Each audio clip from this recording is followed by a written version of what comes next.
What's up? What's up? What's up, everybody? It's your boy Mike Robinson, and this is another episode of Let's Take a Walk. I hope everybody's had a great week. I definitely had a great week, but this is my favorite time of the week, man. We back together again. Tonight, just like every other night we come on here, we got the best guests in the world.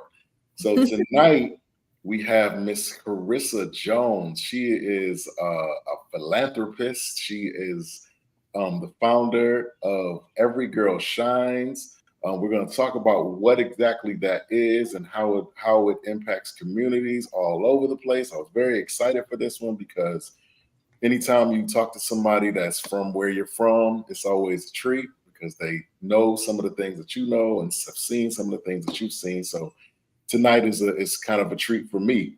But for those of you who may not be familiar with Miss Jones and her movement, I'm going to give her a moment to kind of reintroduce herself and just give a little background of who she is and some of the things she has going on. So with that being said, Miss Jones. Yes. Hello, everyone. I'm Carrisa Jones, proud founder of Every Girl Shines, where we focus on developing middle and high school girls by pairing them with their own professional woman mentor. And we are in Atlanta, Georgia, Daytona Beach, Florida, and Seattle, Washington. Awesome. Mm-hmm. So where do we begin, man? Like Miss Carrisa is not a stranger to the platform. She was on a couple of years ago, man. It's the time just flew by. Let's start here. What have you been doing since the last time we met? What have you been up to? Yes, we've been growing our our exposure. During the pandemic, we expanded into 2 additional states, and that has been huge because during the pandemic, a lot of people were having challenges of keeping going because you had to move a lot of stuff from in-person to virtual. And we're just blessed that we were already 50% hybrid, so we just had to move the rest of our programming virtual in order to keep going. Awesome. What was the mindset behind Every Girl Shines to begin with? Like just to kind of refresh those who may not have been around when we did this interview. Yes. Like what was the mindset? Was this what you said? What it is today? Is this what you set out for it to be in the beginning? No, not at all. It wasn't even my idea. It was a vision that God gave to me it's probably more like 15 years ago. I was a youth director at my former church, and I was looking around thinking, how can I make an impact? And I realized there were a lot of programs for the boys, but not so many for the girls. And I co-founded Angels Ministry, which was really successful. And that went on for a couple years. And then I switched churches, moved on to another church, and started getting involved in the community on other organizations. And just one day I was in the bathroom doing my hair, and God spoke to me and said, loving, leading, and living, which are our core values. Wow. So it was literally him speaking to me. It wasn't on my agenda. And so I like to make sure that I say that, because oftentimes you get a vision from God or you hear from him, and then you're like, oh, he's not asking me to go do this big thing. That's not, that's not me. But right. I'm just so thankful that I had enough courage to hear the prompting and go take action on it. It's interesting that you even brought that up because for the last couple of weeks, I've been talking to people about purpose and vision. Mm-hmm. And at the age that we are now, I've been asking people, are you the person that when you look back over your life and the things that you've accomplished over the time, are you the person that you set out to be at this point, right? Mm-hmm. And a lot of people said no. There was a couple of people that said yes, but the consensus is that, life takes us in a lot of different directions, and things that we thought we were going to do, we didn't do, and things that we never thought we'd do, we ended up doing. And so, with this situation that you have, this movement that you have, do you feel fulfilled in the fact that you fulfill purpose? Like, is this your mission? Like, It is. It is. a mission? It is. That's an amazing question. It is my purpose. And I went through an activity years prior to this. I'm a part of this organization called High Tech Ministries, where we focus on leading people to a relationship with Jesus in the technology community. And I went through their ambassador program, and we had to figure out what our purpose was. And in that, during that program, I realized my purpose was to be the sunshine. God wakes me up every day to water all my flowers, whether it be people in the workplace or in the community. And I think at first I was scared about it, but then as scripture said, to whom much is given, much is required. And I had to, trust God and learn to walk in my purpose and calling. And it shows up in different areas. I know my purpose and my calling. The way I do it may be different depending on the situation, but this is my purpose and calling. And God took me through that work prior to speaking to me to go start Every Girl Shines, or I think I may have struggled with it, but I understood, this is what I'm here to do. Wow. Yeah. Wow. Mm-hmm. Mm-hmm. So what has the response been like in the community, from where you started to now? Like, yeah. Were they always believing, or did it take some doing to kind of get people on your side? What was that like? No, it's been a blessing. Yes, they were always believing, and it's because I had been known for doing work in the church with the youth. And when I sat down with my advisor, Dr. Robertson, because she's helped me co-found the Angels Ministry, and she was like, okay, Carrisa, when you go start this, she was like, let's do a small pilot. Reach out to parents that know you, tell them what you're trying to do, because those are the ones who are going to support you. She was like, use that first year to get it all right and wrong with people who are going to be forgiven versus just jumping out there, going big to the world who's going to expect you to be perfect. And when we started, we had 6 girls. Now we have over 100 in 3 different states. What was the purpose for those 6 girls? Is the purpose that you had for them basically the same now? Like, what was your goal for those 6 girls? It was still the same. Our core values, loving, leading, living, has not changed. Our mission still is the same. We're empowering girls to find and share their light. We just only started with 6 so that we could get it right, and then parents started telling other parents, word of mouth, and then we've just been organically growing. That's amazing. Mm-hmm. That is amazing. Mm-hmm. So I was looking at your website, and I was checking out how you built like a sort of infrastructure that supports the organization, which is so amazing to me, because anytime you know a person and you see them do something excellent, especially in that way, it's like, man, you know what I mean? Like, what would you say, coming from a small town, coming from a small area, was that an advantage for you, or was that a challenge for you when it came to coming to this major metropolitan area, trying to create a movement that that will become as big as it's become? Was that a help or a hindrance to you? A help. And I'll say this, as I was sharing my story, I didn't just wake up one day and become the founder of Every Girl Shines. I like to share with people, in this journey, God had been preparing me. Youth directed church. I sat on different board of directors for other nonprofits. So I was seeing how to run an organization, what to do, what not to do. So he was preparing me. I just didn't know that, right? So I tell people all the time, when you have dreams and goals, go volunteer, sit under someone else's feet. Like, I didn't start out getting asked to be interviewed by Mike Robinson. This came over time. It came over time. And coming from Palatka, Florida, fueled me, because when I left because I wanted to come and do something significant. I don't think success was on my mind. I was like, I want to do something significant. I want to make my mom proud. So that fueled me. And I've always had support from my mom and from my church family. So it definitely wasn't a hindrance, but the preparation, the years of just being in the community, supporting other people's vision and goal. And then God was like, okay, you ready. I trust you to shepherd this. Because when you're running the organization, you're responsible for people. It's people. We're 99% volunteer run. I have one employee. So Wow. you have to take care of people and also run a business. So it's preparation. And I didn't know he was preparing me. Mm-hmm. Shout out to Matthew Caldwell. You got to be on the show, man. We got to get this together. Hey, Matthew. That was a sidebar, but now we got to get you.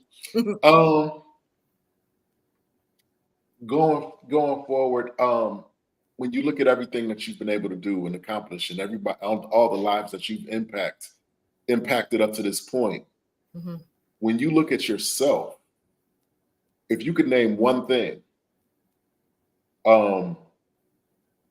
what has the biggest impact been on your life? What's the biggest change that it made in you, or what's the thing that you found out about yourself that maybe you did not know prior to? Because I gotta believe that your life is, since you started this organization, your life is way different. Yeah. So can you describe that experience? I think every day I'm just in awe of God and how he can take my mess and turn it into a message. He can use any of us anytime. And so I stay in awe of, wow, all of these people support my vision. It hasn't been like when you asked me earlier, like it hasn't been a struggle. If I ask for support here or there, some people have come to me without me even asking. That's how God works. It's like, hey, I see you doing this thing. I want to do X. So I think I wake up every day in awe of God, but also understanding the assignment. And when you understand the assignment, you know what you can and you cannot do. I have to have my guardrails right. I got tons of little girls that are looking at me, not only the little girls, their parents, other mentors and volunteers. So it is a responsibility, and my life is not just mine. I owe it to so many people, and some people that I don't even know. Right. Wow. What's the age group? 6th grade through 12th grade. 6th grade through 12th grade. That's amazing. In your opinion, what is the most prominent issue that you deal with these young girls from this age from 6th grade to 12th grade? What's the most prevalent thing that you deal with the girls? Like when I think back, even from me growing up being in middle school and high school, the things haven't changed, right? We have the friend issues, we have the boyfriend issues, we have the what am I going to do with myself issues. So it's normal middle school to high school, because middle school, you're still trying to figure yourself out, what you're good at. And that's what our mentors come alongside our girls. So like, hey, make sure you love yourself. When you love yourself, then you can love others. We do community service projects with our girls to show them the importance of loving others. We encourage them to be leaders. For me, I was extremely active in high school. You may or may not remember, I was my class president every year, homecoming queen, cheerleader, Sunday school secretary. So part of our component is encouraging them to be leaders in school so that they can learn teamwork, all of the things. And then lastly, living is like, enjoy middle and high school. Don't rush to adulthood while your parents are paying the bills and supportive. Just everything you're learning now will prepare you for after high school. So it's that loving, leading, living, making sure that they believe in themselves. I had one of my mentors tell me this just a few years ago, was like, believe in yourself. And I was like, no, that is just so simple, but it's so true. You got to believe in yourself. You got to be resilient. You got to think big and bold and have fun. And I was like, why didn't somebody tell me that in middle school? Just believe in myself. So it's not like any one thing. It's just we're trying to help them be leaders, help them to believe in themselves, that build their confidence. So we do lots of leadership conferences and all those things to just build them up as an individual. That's amazing. I was talking to somebody the other day about how sometimes we do a lot of things in a general blanket way, Mm-hmm. but we don't address specific issues when it comes to our youth, and Mm-hmm. even and not even just youth, just Yeah. grown adults too. You know what I'm Mm-hmm. saying? We deal with things like addictions and that type of thing, and sometimes we don't always address them head on. We'll Mm-hmm. do we'll do things and we'll bring them together, but we Mm-hmm. don't necessarily get them talking. Yeah. We'll talk to them, Yeah. but we Mm-hmm. don't. But we they still go home with these Mm-hmm. private issues. Yeah. Um, does Every Girl Shine make it a point to kind of deal with that, like deal Mm-hmm. with girls on a Yeah. personal level to a point where they can feel a safe place to be able to say, "Hey, I'm dealing with Mm-hmm. blah blah blah."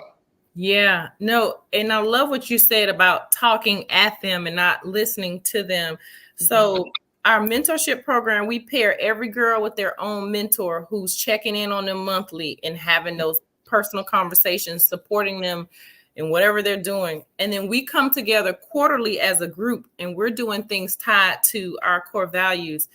As a matter of fact, back in March, when we had our opening ceremony, we had an affirmation session where we had a guest speaker talking to the girls about affirmation. They were writing things on the mirrors. We were doing vision boards, so we do a lot. Like we want to hear from them. We do star talk sessions and Mhm. all of that because you're right. We want to hear from them because that's why we exist to support them. So yes, we do. Who would you say who are you most surprised to find out knew who you were? Or better yet, who are you most surprised to find out knew about the movement? That is a good question. I have a full-time job. Okay. And during the pandemic, during the George Floyd protests and Mhm. everything, if you remember all of that, and Absolutely. everybody was unsettled and Absolutely. we were having conversations at work and people were like, hey, how can I do something in the community? Everybody was compelled to do something. And one of our leaders asked me to speak on a call and he was like, what can you do to encourage people? Mhm. And I shared about Every Girl Shines. I was like, I am out there every day already. And I encourage people like, hey, find something you're passionate about. It could be youth, the elderly, it could be the environment, it could be social justice. I said, and be in the community in that way. Whenever something happens, you don't feel like, oh, I need to go do something. Just make it a part of your everyday thing. And what I didn't know was the co-founder of my company was on that call. Wow. He chimed in and he said, I love what you're doing and I want to help you. And he Mm. has helped us. That was our biggest fundraising year. I've since then invited him to be on my advisory board. Just recently did a Valentine's Day fundraiser where he went and got another company to partner with us. We raised $11,000. And the power of someone advocating for you in rooms that you're not in, that has been most powerful. And I was just being my authentic self. I was just talking and encouraging people. And he was like, hey, how can I help you? Wow. That's amazing. And Mhm. then you're in Atlanta. I Yeah. mean, really, Hmm. like I can't think of a better place to be for a woman of color to do something that would what you're doing. Hmm. Speaking of which, you are a woman of color. Yes. You are a woman first. Yes. That's a Hmm. challenge in and of itself. But Hmm. you are a woman of color. Hmm. Doing this, you're headlining this massive movement, right? Hmm. And you're trying to impart, certain things on these girls so that they'll go out and be um, impactful. So you find yourself. So in other words, you find yourself pouring out more and more and more. Hmm. Who pours into you? Yeah. Hey, I drink my own Kool-Aid. I have several mentors Okay. for different things. I have one that's been consistent for the past 15 years, but as time have, increased, I have different mentors that I go through. I rarely make a decision on my own, which is one of the things I talk to our parents and our girls about. Like, that's what we're here for, to help you make these decisions. So I do have people that pour into me. My faith, as you know, I have an amazing pastor, Dr. Craig L. Oliver here at Elizabeth Baptist Church. Okay. And also still back home, Reverend Carl N. Flagg. He pours into me too. So I have a lot of different things that pour into me as well. But I drink from my own Kool-Aid. The mentorship, I have several now. Yeah. Wow. Mm-hmm. How much research do you I want to frame this question right. And it might sound funny to you. Sometimes I think that in a lot of situations, it's very rare to be able to find somebody who is solid in the word, but also solid in culture. So they're culturally relevant, but spiritually sound as well, equally. So not only can I talk to you about, about God and spirituality, I can also talk to you about the game last night. Yeah, totally. How important has that ideal kind of been with you? Is it important for you to be both? It is. We're dealing with young people.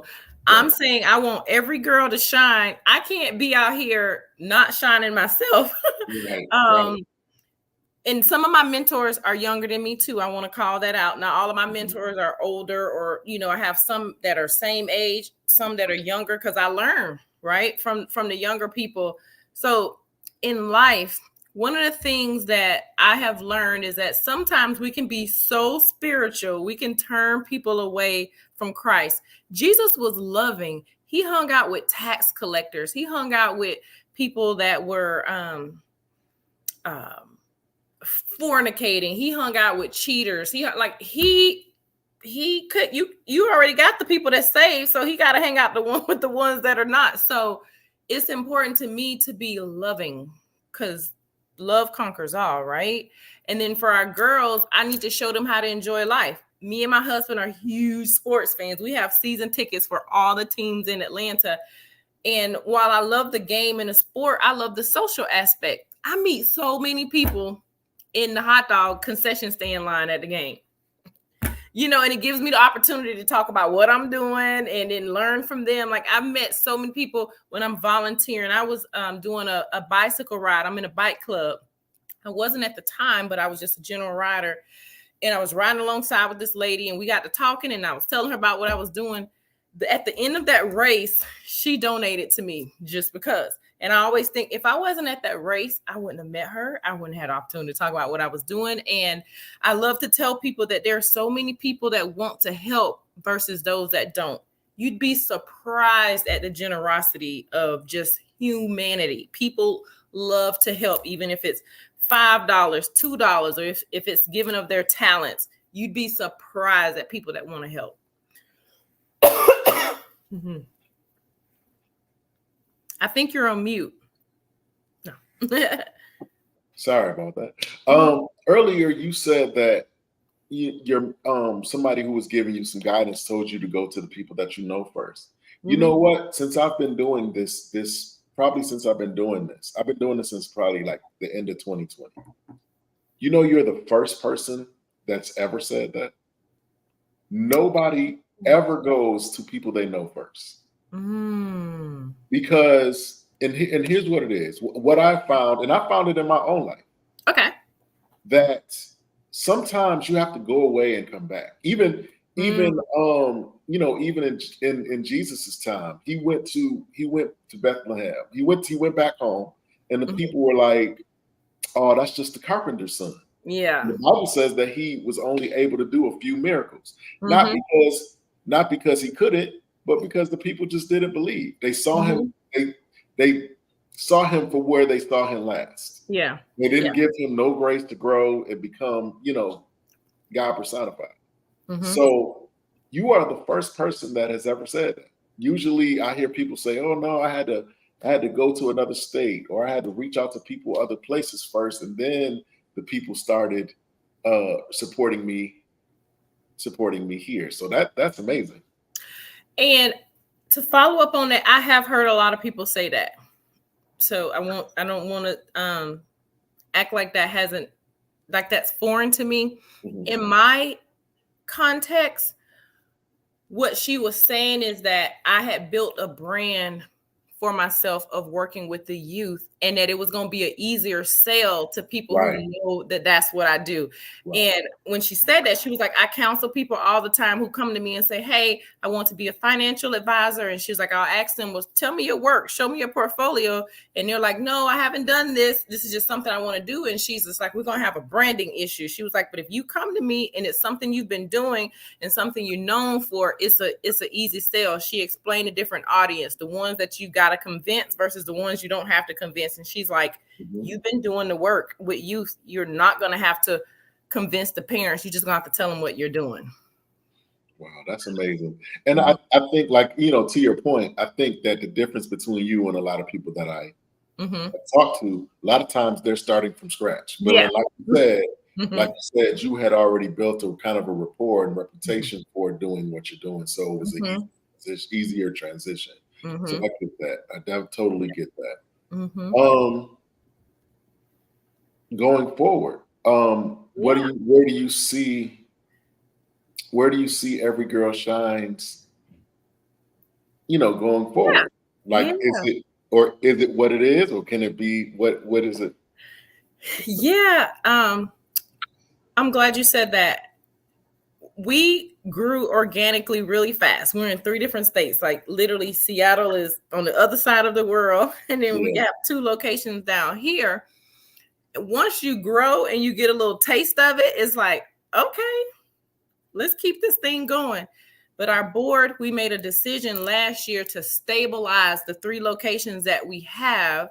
And then our emerging leaders board, because I have 3 boards. I have my advisory board, I have my board of directors, and I have the emerging leaders board, because I wanted to train up young adults who have leadership potential. And then when people step down off my board, I got a pipeline.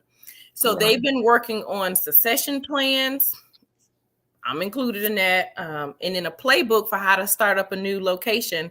And we're at 3. And I'm like, can we get to 5 to 10?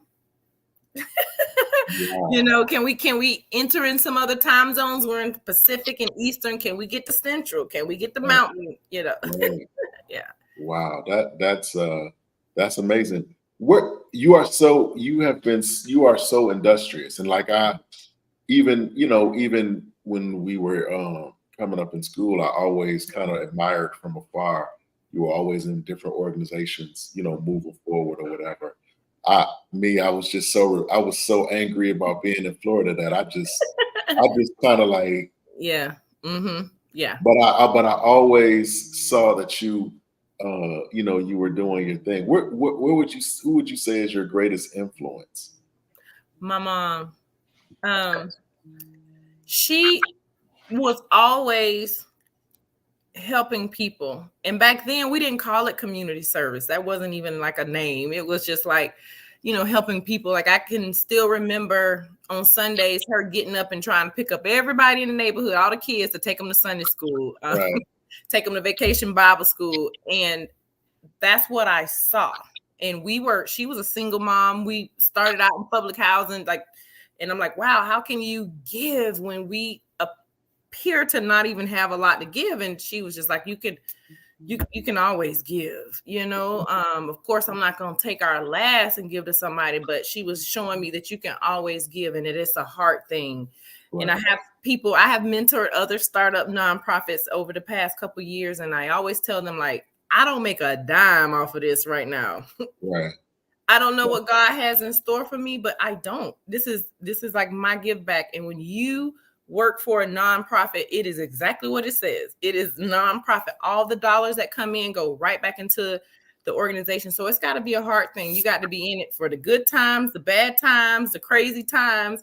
And it's just staying consistent and trusting God. Because, I mean, we made it through a pandemic where so many other organizations shut down. We added 2 locations during the pandemic. That's mind blowing. But I know where it came from, you know. Yeah. So if a young girl in Virginia wanted to be in Every Girl Shine. Would she? Is that possible for her? We are location based, but I mean, maybe we need to be in Virginia. Yeah, as it stands today, no, we're not. We're structured to support the different cities that we're in. Got you. Mm-hmm. Well, I definitely, like I said, my hat goes off to you guys. That's amazing. Like I can't even. It's hard to even fathom what you're doing right now. Mm-hmm. And you said something that I want to add on to. You said, you used a nice word. You said, did you say industrialist? Industrious. Yeah, you're very industrious. And in addition to Every Girl Shines, I sit on 2 other boards. I don't know if you followed. I founded PHS 1996 Alumni Foundation. So for the past 7 years, our class has been given a scholarship to a graduating senior.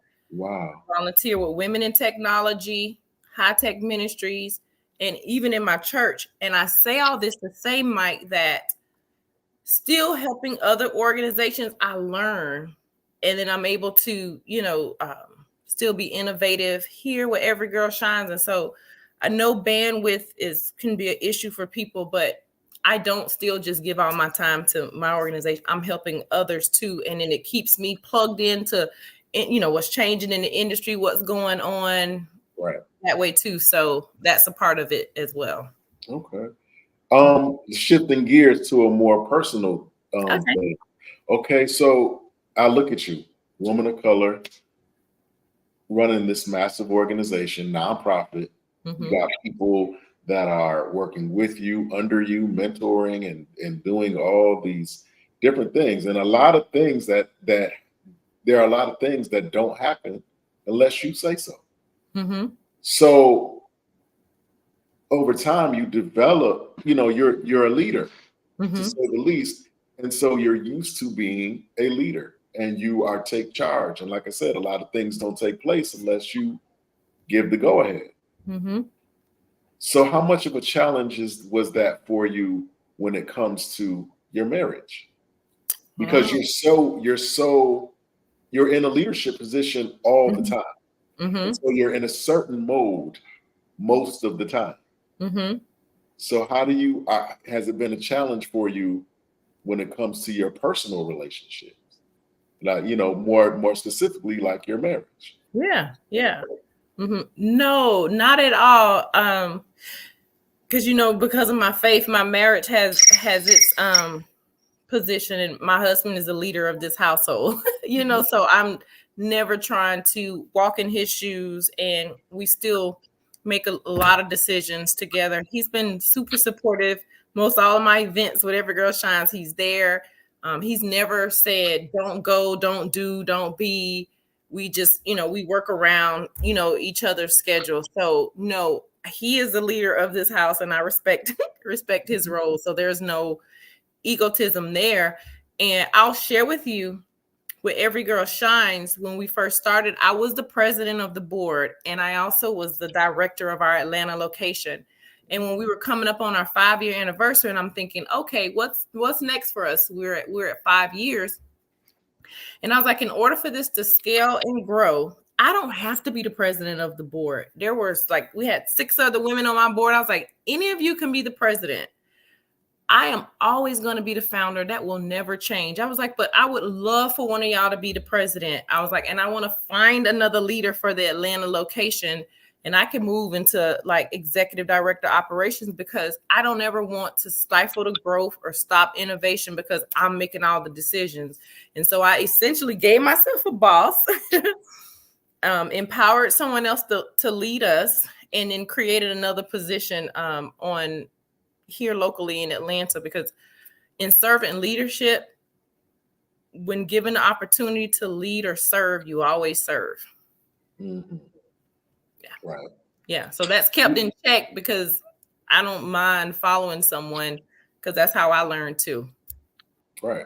I've kind of come to the revelation that there's no such thing as a leader. And what I mean by that is that the person who is quote unquote in leadership Mm-hmm. is just the person who has the highest responsibility to serve. You're just the highest. You're just the highest servant, Mm-hmm. you know, than everybody else, as Yeah. opposed to being, Mm-hmm. you know, as opposed to being the leader or whatever. Yeah. And you know, I believe if you keep that kind of mindset, Mm-hmm. it would be hard for you to like do too much. You get Yeah. what I'm saying? You are 1000% right. And when it's done the right way, even my president of the board, she rarely just does things without saying, "Hey, Carissa, what you think?" And I think that's out of her respect for me and both of us trusting each other. But at the end of the day, on paper, and she is the the leader, but she doesn't. She respects my position, and I respect her position. I believe that I can speak for you and say that there's Yeah. you have to have a high level of consideration, being considerate Mm-hmm. of the needs of everybody that's connected, you know, Mm-hmm. that's connected to you. So that's, Mm-hmm. you know, listen, that is not an easy thing. And like I said, I Mm-hmm. respect that so much because I think I would have been like in a psych ward somewhere laid out. Like, so Yes.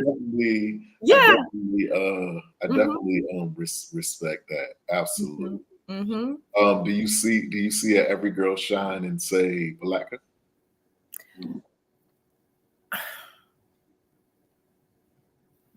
If the infrastructure was in place, yes. Mm, Yeah. Yeah.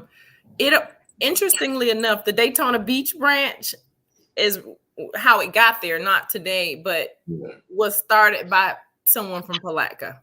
Oh wow, that's Uh-huh. amazing. Uh-huh. Yes, they I don't know if you because they were younger than us. I don't know if you know Chester Wilson. No, I don't think I Yeah, do. because they're like one or two classes behind me, but his wife started in Daytona Beach. She's no longer the leader, but they Okay, still support. We just had a 5K and Dr. Chester Wilson, he was a sponsor. okay, that's amazing. Mm-hmm. That is amazing. Mm-hmm. So tell me, what is the most common misconception that you find people have about That I don't rest and take care of myself. you? Right. People will say, "Oh, girl, I see you on social media. You look like you gone all the time." And I was like, "Yeah, but I'm really not." But I guess that's all relevant to how people view busyness. But yeah, that's the common misconception is that I'm gone all the time. Am I resting? What's my self-care regimen? And I'm like, I do a lot to take care of myself. That's the only way I can do this is to take care of myself first. So I'm a huge napper. I work out, I take care of my physical, I take care of my mental, my Mhm. spiritual. So I do. That's the common misconception is that I go a lot and maybe I don't take care of myself. But I like to tell people the only way I can go a lot is if I do take care of myself. Right, right. Hmm. I heard an interesting quote just today, like maybe a couple of hours ago. Shout out to my boy Brandon Hmm. Simmons, my best friend, my brother. Ah, Um, he said that we do all that we can do so that God can do what we can. hmm, So what that means is that, like to your point, what that means is that taking care of your health, hmm, mentally, spiritually, physically, so that when the opportunities, when the extraordinary opportunities come and you think you're in a state to be able to take advantage of them. Some hmm. like you have some people who say they want to lose weight, but they won't go to the gym, or Yeah. they won't stop eating cake and cookies, or they won't, you know, what. Hmm. So he says you do what you all that you can Hmm. so that he can do what you can. Yeah. You know It's what I so mean? true. It's so, and I heard Oprah say it almost differently, but Mhm. essentially the same thing. I was watching an interview. I think it was David Letterman years ago, and he was like, "I mean, you're Oprah. I'm sure people are always asking you for money for this, to that. Like, does that wear you out?" And she said, "What your friend said." She was like, "I do what I can, and I have to leave the rest." You know, she was like, I don't get burned out. I'm going to say yes to the things that I'm passionate about and that I care about. And then I have to not worry about the rest of it. That's a good point. Okay, you just brought up an interesting question. Mm-hmm. You, if I didn't know any better, Okay. I would think that you say yes all the time. Mm-hmm. There's nothing that you say no to. And there is a lot that I say no to. But my question to you is, you Mm-hmm. know, for as giving and as generous as you have been and are, Yeah. are there points when you say no? All the time, because people will see you giving and doing and like, hey, I'm doing this walk for XYZ cause, or I'm doing this event or this gala, would love for you to help me or come, and I have to say no if it's not something that I'm passionate about. What I will do is I will make a donation, like, hey, here's something to help you, but it's not an area where I can spend my time. So, and I have to protect my time so that I don't burn out. But yes, I get asked all the time. And I'm saying all, I might be over exaggerating, but frequently to do things, and I have to say no. I'm going to ask you the same question in a different way. Have you ever faced situations where people have reached out to you to be a part of a situation that they're doing, and because of Every Girl Shines and the notoriety that it draws, Mm-hmm. you realize that they're bringing you on to do the heavy lifting. So like every Girl Shines is carrying whatever the organization is doing, when it shouldn't be like that. I hope that makes sense. Yeah, I know you're saying to bring me on because of what I'm gonna bring to the table. Right. And so they end up falling back, and it seems like your organization does all the heavy lifting. Like, no, because I have boards and leadership, and we have our guardrails of what we can and cannot do. So that kind of keeps me from doing that. Plus, again, I'm not going to do anything that I'm not passionate about or doesn't align. For example, I had someone reach out to me around Christmas time. This is a good one. And they were like, hey, I'm doing this Christmas party. And they framed it like, hey, I want Every Girl Shines to be the nonprofit that we support. And I'm like, okay, from the offset, okay. And they're like, but our sponsors, I'm asking them to donate the beverages for this. And I'm like, and they're like, but I'm like, well, we're the nonprofit. Right. You're asking your sponsors to donate the beverages to the nonprofit. I say, but we wouldn't get those beverages. I said, one is some misalignment. We are a youth organization. Right. You can't tell anybody you're donating beverages to us. I was like, so you're trying to use us to mask what you're doing. I'm going to have to say no. It's a misalignment. It'd be different if I was maybe doing something with college. No, we're youth. So I wouldn't do anything for you to kind of use my notoriety to get what you want, but we wouldn't benefit from it. Mm-hmm. Wow, that's amazing. Mm-hmm. That is amazing. Mm-hmm. If you could just, I'm sure you have many, but what's your most memorable success story of one of the girls that you've mentored and trained up and all that? Yeah. I have one and then a sub one, but I have one during the pandemic. Her father passed away. Mm-hmm. And then her mom was sick and in the hospital. You know, the pandemic, everybody was going through a lot. And she was still going to school every day. She was taking care of their house. She was making almost straight A's. She's in college now, doing an amazing job. Whereas that was something that could have slowed her down or derailed her. And she's amazing. And while in college, she has reached out to me. Hey, Miss Carrisa, how can I help you? And she has volunteered while in college, helping me, like just blows my mind. So I'm extremely proud of her.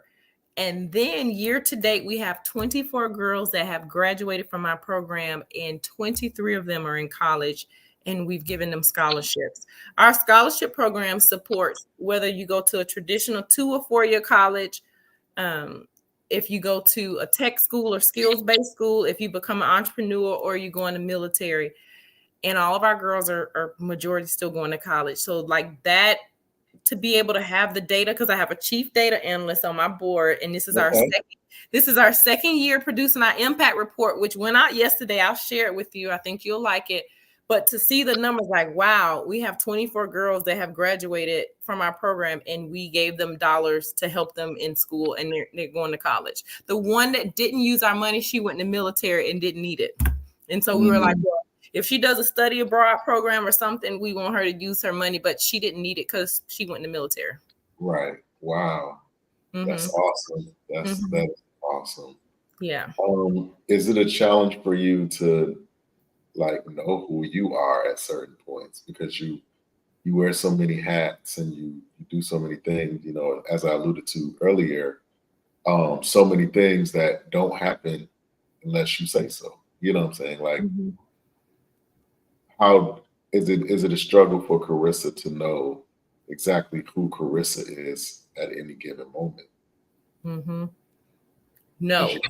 You're Carrisa the wife, Carrisa the president, Carrisa the father, Carrisa the I know. No, it's like putting stuff on the shelf. Like, I hear people say work-life balance.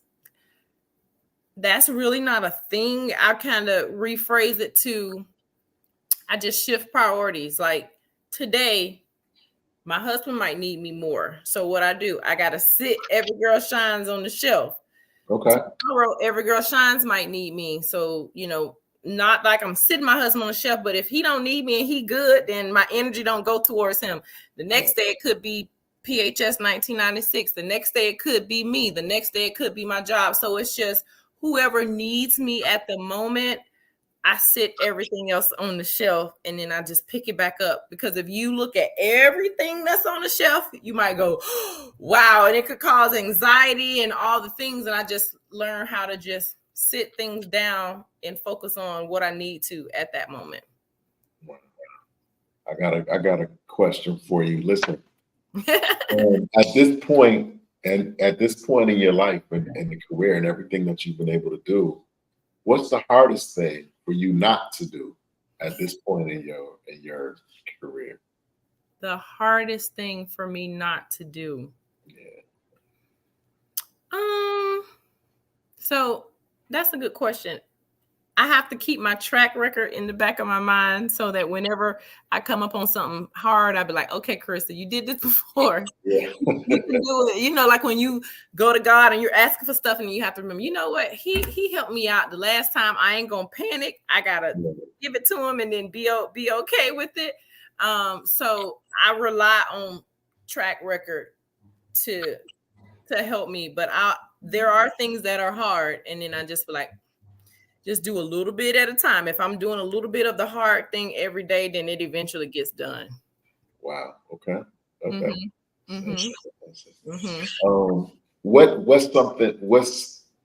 What's something that people will be surprised to know about you?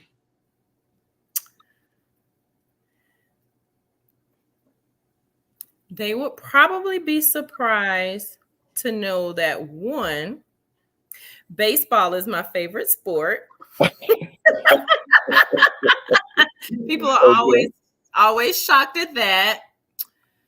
Secondly, they would probably be surprised to know that I actually do like alone time. During the pandemic, I discovered that I love sitting on my patio by myself. I realized prior to the pandemic, we were doing a lot of stuff. We go out for date night. We go out for church. We go out.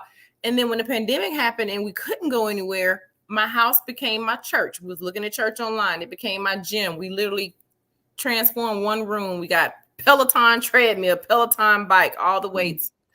I started doing my manicure pedicures on the back porch. And I was like, wow, there is a lot of solitude and peace at home. You know, And so it was a little challenging for me to go back outside when outside opened back up, because I was like, I like being here. So Right. I think people would be surprised that even though I go because I have to go, I would rather be home. I feel you on Mm-hmm. that. Mm-hmm. Absolutely. Yeah. Mm-hmm. Um, yeah, I started this podcast during the pandemic with just one ring light and my cell phone. Yeah. I just kind of been, growing it over the over the Yes. years. So I definitely feel you on that. Mm-hmm. Mm-hmm. So I just have one last official question for you. Okay. And it's a question that I ask all my guests. I'm sure I asked you this back Mm-hmm. then, but here goes again. Maybe your answer has evolved since then. The question is this: what would have to happen in your life if it hasn't happened already for you to consider your life a success? What does success look like for you specifically? You know, I just want somebody to know I was here. Right. Um, our faith, and for those of us who believe the gospel, we know we're supposed to get asked that question by God. We want him to say, "Job well done, my good and Right. faithful servant." Right. I want to leave a mark. I just want someone to know I was here. And I didn't, this wasn't my vision. It was God's vision to do it. And I'm just operating my purpose. And at the end of the day, I want someone to know I was here. Wow. Mm-hmm. Amazing. Mm-hmm. That is amazing. And like I said, I've just been talking to people about that very thing for the Mm-hmm. last couple of weeks. Because like I said, when you're a certain age, you realize that you reflect. Yeah. You do a lot of self-reflection, Mm-hmm. and a lot of times you don't even realize a lot of people don't even realize the Mm-hmm. impact that they've had on people's lives until Mm-hmm. somebody's speaking a eulogy over them. You know what I mean? And so, Mm-hmm. Mm-hmm. Yeah. so Yeah.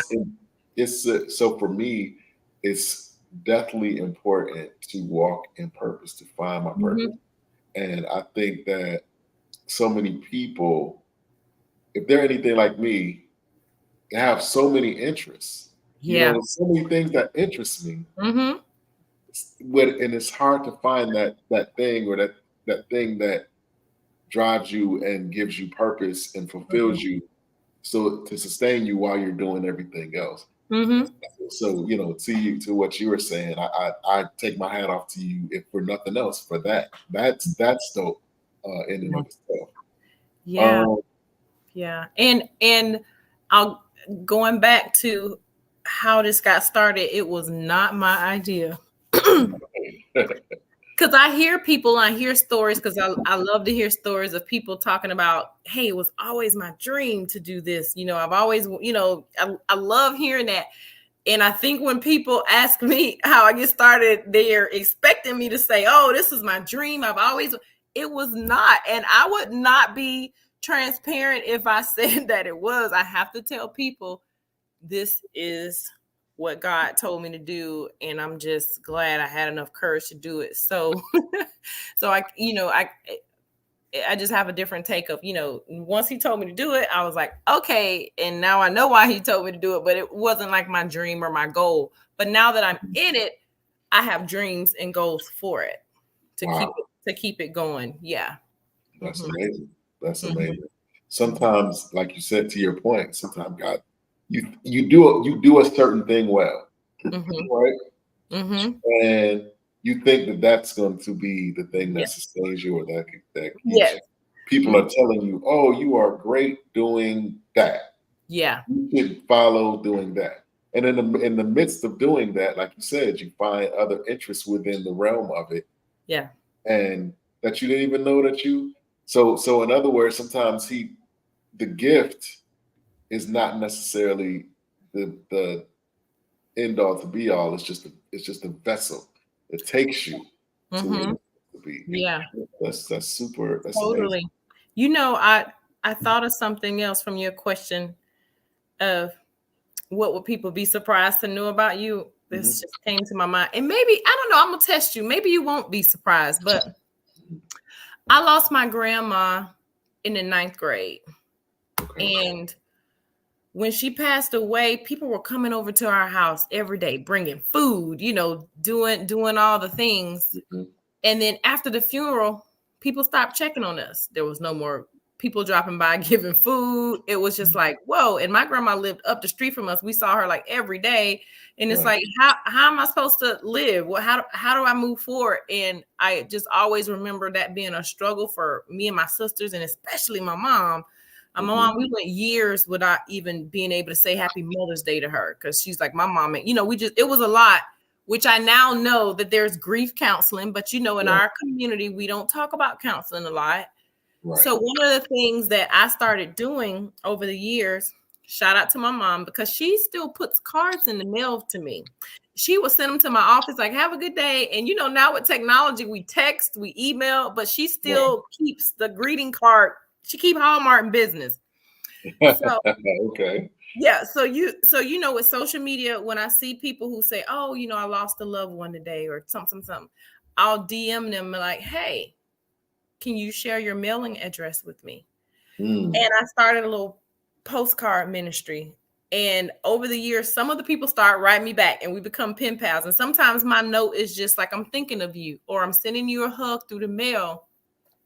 And so I started that. Like I could show you my container. I have cards for different reasons, or even if I see somebody having surgery or whatever.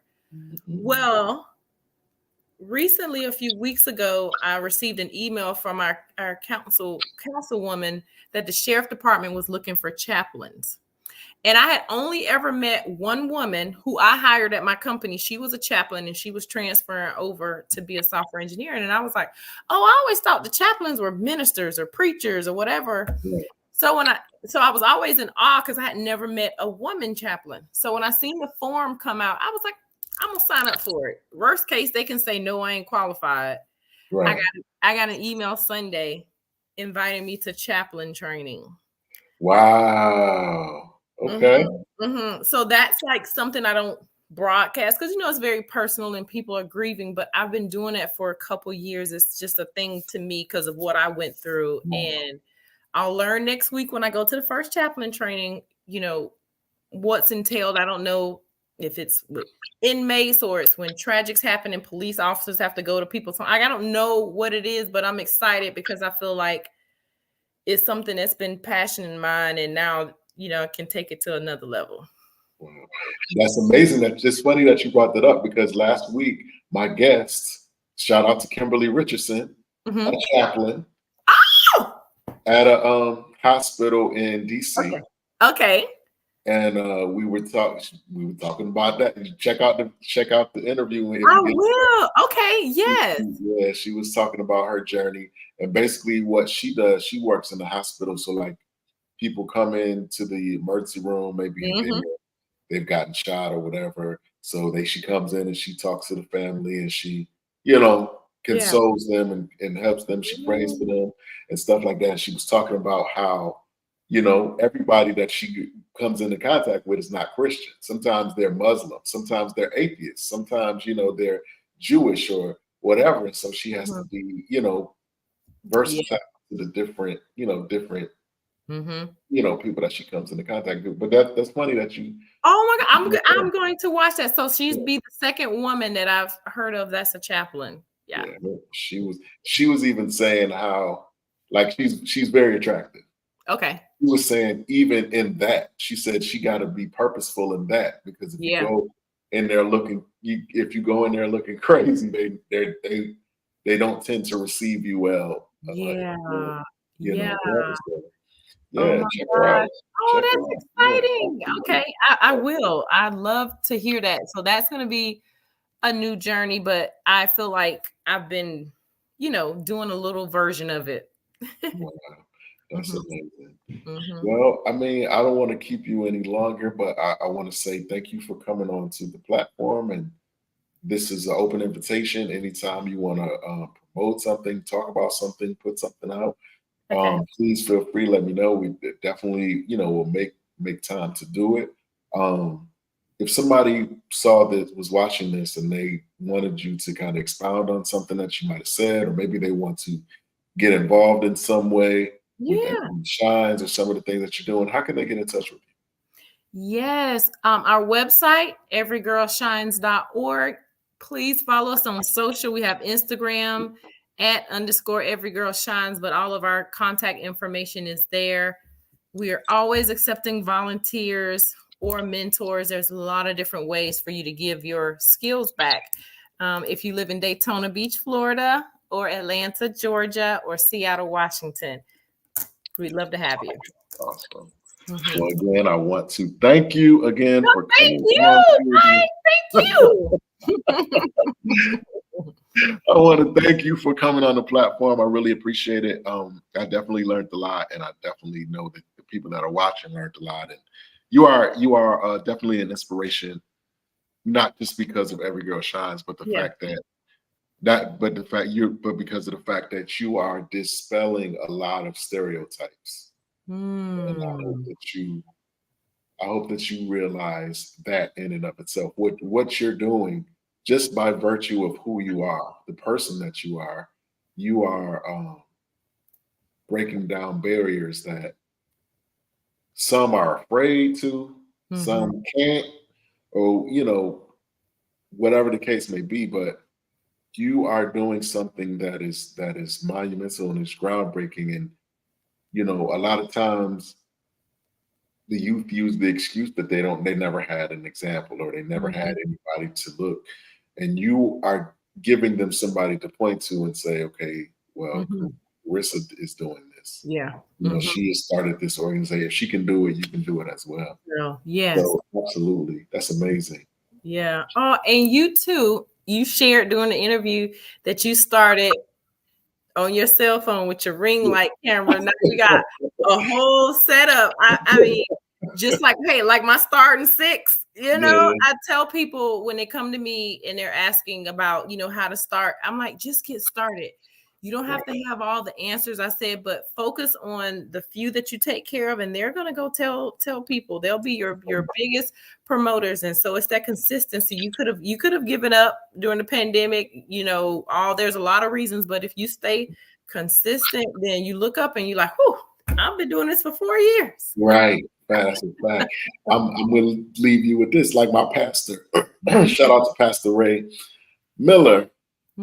He preached a message last month. Like, it's been about a month, I guess, called "When I Get There," and it's like to your point. And basically, what he's saying is that what you just said. Sometimes you don't have all the resources that you need. Sometimes you don't have what you need. But he said you still have to show up. Yeah. He said a lot of times what we don't realize is that the provision is in the battle. You get the provision in the battle. So like he used David as an example. He was like David, before David ran into Goliath, he had a slingshot, but he ain't had no rocks. He was just walking around with a slingshot. He ain't had no rocks. But if it wasn't for Goliath, he wouldn't have found it. When he went to face Goliath, that's when he picked up the smooth stones and ultimately killed Goliath. But other than that, he had no rock. He just had this slingshot. Yeah. Sometimes your provision is there in the war, but you got to go to the war first. But what we do is we want to get everything that we need first and then go to war. But he's like, everything you need is in the war. Ooh, I ain't got to go to church Sunday. I just got my lesson. Let me cash app you, Mike. Let me tell your pastor you giving him a little competition. Listen. When I tell you that changed my that changed my life. Like, I'm gonna bring that up every chance I get, because I never looked at it like that before. So I share that with everybody that I can. But again, tell your pastor thank you. That is so true. So true. So and I look at you, you definitely, you showed up. You showed up. That's it. You're right. That's the biggest thing, you gotta show up. Yeah, you showed up. And God showed me it's like a double meaning. Like, you show up physically, And when you get there, you show up. And when Mm, you show up, yeah. meaning you represent the Father. You know what Yeah. I'm saying? So you show up and then you show up. Show up. Hey, I might be reusing that. Yeah. Yeah. Go ahead. Well, that's what God gave me. Even prior to hearing that message, He gave me that message, but He could just kind of You got to confirm it. show up, and then you got to show up. Yeah, Yeah. yeah. You got to show up, showing up, Yeah, basically. show up. Yeah, yeah, really, literally. Yeah, yeah. Absolutely. Mm-hmm. So again, I could go back and forth with you. I know. And it's Friday, and you got to get to No, the. no, no. I don't want to belabor your time. But again, I thank you for coming on, man. I thank your family for lending you to us. For us Aw, we yes, no, appreciate you. thank you. I don't take for granted that you reached out to me, right? The Absolutely, Bible said a good name is better than riches and gold. It's absolutely, not every day somebody's asking me to come do an interview, so absolutely. And this mhm. won't be the last. You definitely you got to Yes. come back on. I'm gonna Mhm. be doing some panels here pretty soon. I want to do some Oh, stuff with mental health. oh yeah. Ooh. So I would definitely like to get you on some of the panels so we can Okay. discuss some of the things or whatever. And I like Mhm. Every Girl Shines all the more. Yes. I You would love that. I would love that. Yes. So again, I thank you and I wish you much blessings on everything that you have Thank going on, you. even the things that you have not even conjured in your mind yet. I Yeah, wish you blessings on it. thank I thank you. you. Is there anything you want to share with the people before we sign off? No, other than we have two fundraisers coming up. We partnered with the WNBA, so with the Atlanta Dream. It's sold out, but July 12th, we're partnering with the Atlanta Dream. And then also July 14th, that game is not sold out. We're going to be in Seattle. The Seattle Storm is actually playing the Atlanta Dream, and that's Every Girl Shines night. So we have a special ticket link. If you're in the Seattle Wow. area and you want to come watch basketball and support us, we would love that. Wow, that's amazing. That's Mhm. amazing. Well, Yeah. again, I thank you and I wish you much blessings and I hope you have an amazing night and an even better weekend. Thank you. You too. You too. No, absolutely. Thank you. Okay. All right. Thanks, Mike. No problem. Good night. Good night. There you have it, guys. Another amazing interview with another amazing guest, man. Listen, I learned so much, man. We have so many people that are around us that do excellent and amazing things, and we just don't highlight them enough. We don't recognize them enough. And so I've kind of like made it my personal mission, especially people that are close to me, people that I know.